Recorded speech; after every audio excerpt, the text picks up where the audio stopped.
Kahapon, nag-adjourn na. Yan, sinidiyan na. Sa huling, kumbaga, session day na po ng 19th Congress kahapon.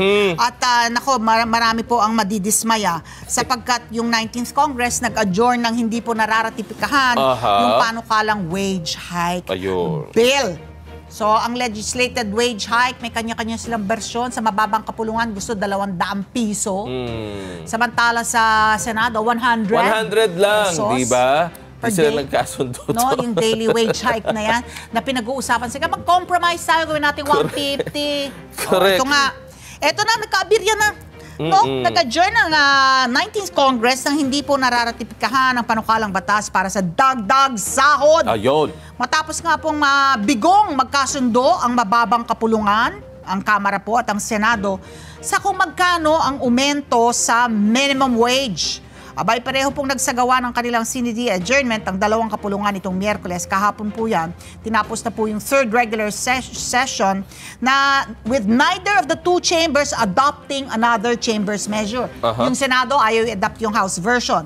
Yung House version, ayaw i-adopt yung Senate version. Correct. At bigo rin sila na mag-present ng bicameral conference committee report. Kumbaga, yung mga nagtatalo, Wala na pagkasunduan eh. yung contradictory na provision, sana i-ano nila, no? Correct, pagkasunduan dapat nila. Walang alinman sa kanila tumanggap ng bersyon ng kabilang kabulungan.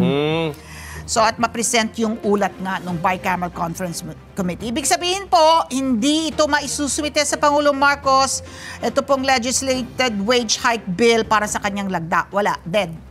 Buhayin nyo na uli sa 20th Congress kung nais ninyo. I-file nila ulit.